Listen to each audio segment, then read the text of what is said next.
The risk of long-term COVID is increasing because more patients are becoming infected with the coronavirus again, as more Californians become reinfected as a result of the spread of increasingly contagious Omicron subvariants. There is growing evidence that getting the coronavirus again increases long-term health concerns. At the beginning of the pandemic, it was thought that contracting the disease offered some sort of long-lasting protection, possibly lasting a few months. But when the coronavirus evolves, that assumption is no longer valid.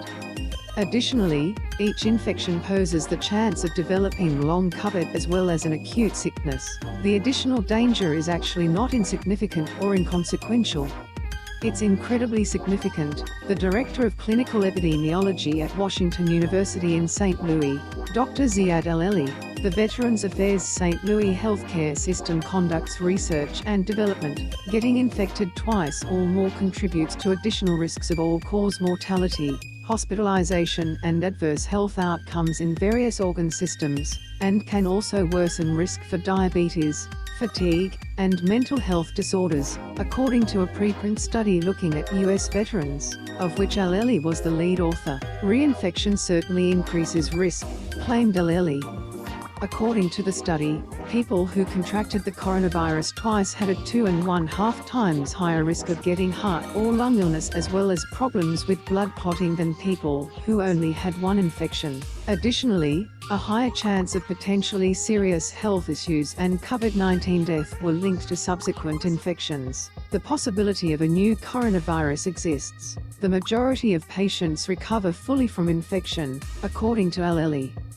But if you're unlucky, you can get a truly bad health issue brought on by an infection. In order to prevent reinfection, Los Angeles County Public Health Director Barbara Ferrer recently referenced Al-Eli's study as support for mask use in indoor public venues. The study also revealed that those who experienced repeat infections were at an increased risk for diabetes, kidney, gastrointestinal, mental, musculoskeletal, and neurological diseases, according to Ferrer. With each reinfection, the chance of experiencing a long-term health issue also increased. Those who were infected had a 3 times greater chance of developing chronic illnesses than those who weren't. Dated viruses like the viruses that cause measles and chickenpox. These diseases are fairly stable, making immunizations quite efficient and conferring immunity for life in most cases. Contrarily, the coronavirus has undergone a massive mutation since the pandemic started. For example, someone who contracted the variety that was prevalent in California in late 2020 was susceptible to contracting the Delta variant the following summer. Furthermore, individuals who made it through Delta ran the chance of contracting the later Omicron variety. But as California has been pummeled by a family of Omicron subvariants that are becoming more and more transmissible, the terrain of reinfection has been further upended. The most current, BA.5, has demonstrated a special aptitude for reinfection, being able to target even those who had previously survived an Omicron case. Even those who managed to survive a previous Omicron case just a few weeks prior, Al-Eli stated, "This idea of developing immunity really only works if you're confronting the same beast repeatedly." However, compared to preceding forms, BA.5 is truly a quite different beast in the context of COVID-19. It's probable that a second bout of COVID-19 will have a milder acute phase than the first. However, a repeat attack might still cause the body to suffer from more extensive cumulative damage than if there had only been one infection. Consider coronavirus outbreaks as earthquake sequences. An aftershock might not be as powerful as the initial quake, but it could nevertheless cause more damage over time. Even if your house is still standing after one, you should still look for ways to make it seismically safer even though there was a quake. Dr. Ashish Shah, the White House COVID-19 response coordinator, stated during a healthcare event organized by The Hill that we are being quite aggressive in battling the virus with vaccines, with treatments explaining why things for many people feel like they're not so awful right now. If we let up on the pressure, this pathogen would resurface in a much more hazardous manner. Therefore, we must continue to fight this battle while maintaining our offensive position. Getting immunized and receiving booster shots are particularly important in relation to protracted COVID, an illness whose symptoms can last for months or even years after an initial infection. It likely lowers risk, although research on the level of protection varies. It seems to lower your chance of long-term COVID, but the danger is still present. In my opinion, whether the protection is innate or acquired through vaccination, the long-term impact of infection with novel coronavirus, Inc.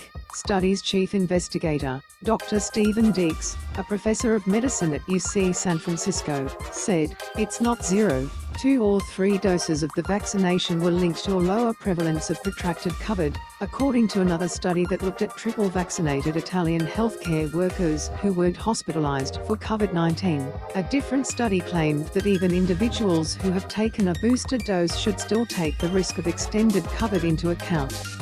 According to a British source, during the initial Omicron wave, 3 to 4 months after their initial infection, roughly 1 in every 25 persons who had had 3 vaccinations self-reported having long COVID. Nevertheless, some medical professionals claim that long-term COVID patients frequently lack booster shots or have not had them.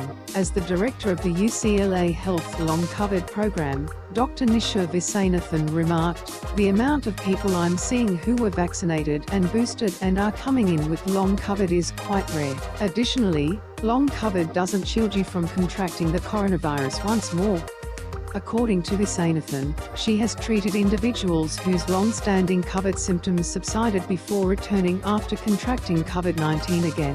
Avoiding COVID-19 is the best method to avoid long COVID. Since immunizations only partially eliminate the danger, many governments and experts point to non-pharmaceutical strategies like masking as important instruments. In particular, Viswanathan remarked, "Masking is not a bad thing to ask of people, especially in arguably the most populated, and the locations that maybe are the biggest risk of transmission." Some of Viswanathan's patients have downplayed the risk of COVID-19 by saying that the disease has become moderate and that they don't understand the need for measures.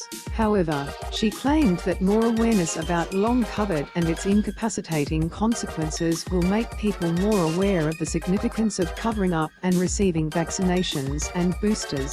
Viswanathan was a co-author of a study in General Internal Medicine that discovered that out of 1,038 patients with symptomatic COVID-19 between April 2020 and February 2021, over 30% developed protracted COVID. Among hospitalized patients, exhaustion and shortness of breath were the most prevalent complaints. Despite the fact that many people are getting tired with COVID-19 preventive efforts after over 2.5 years, Dr. Ann Foster, Vice President and Chief Clinical Strategy Officer for the University of California Health System, emphasized their continued significance. Unknown is the long COVID burden that will follow this wave. Given the prevalence of at-home testing, the official case counts are most likely significantly understated, which could indicate that it will be difficult to anticipate the impact of long COVID in the coming months, according to Foster. "I understand that everyone has moved on and that some individuals are returning to the previous state of affairs," Deeks stated. However, individuals must be aware that this additional danger exists and is not going away so that they can make necessary adjustments to their lives. However, everyone will have to work out the situation on their own.